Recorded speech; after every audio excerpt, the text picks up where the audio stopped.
آيات بيضاء امتدت كشمس الصباح لتملأ الأفق نورا والأرض سرورا، مواج كسحائب الغيث جادت بالعطاء، فجرت ينابيع السعادة وأزهار الفرح، وها قدم القطوف للعرس الجماعة الأول يا بعدان في عزلة الحرس.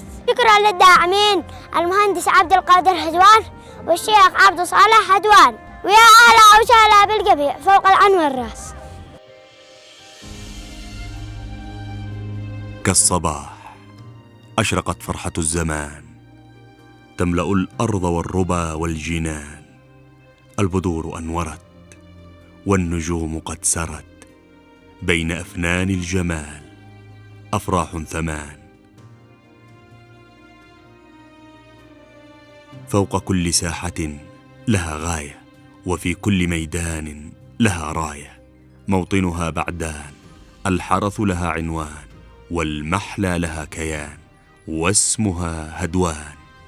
الشهم والإنسان الشيخ عبد صالح هدوان، والفذ اليمان المهندس عبد القادر هدوان.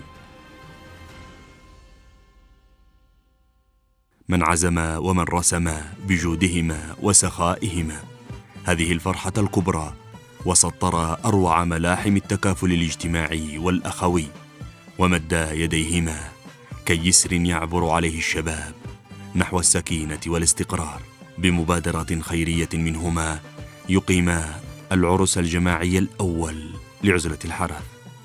فللوفاء أساس وللمروءة نبراس.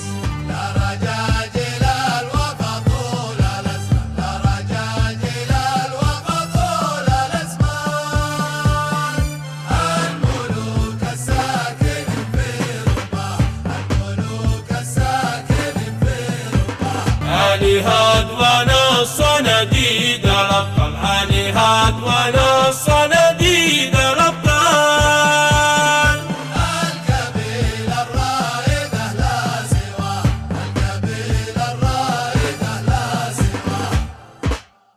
لقد آن الأوان لنطلق للفرحة العنان يا بعدان، برعاية كريمة من تاجي السرور، بحروف من فرحة البدور.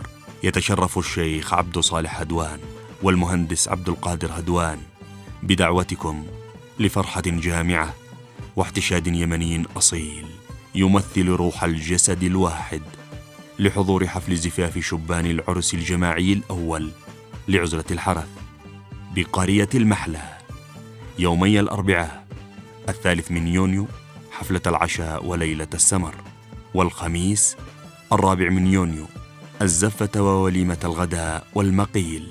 حضوركم تشريف لساحتنا وتاج على رؤوسنا، وبكم تكتمل فرحة العرسان.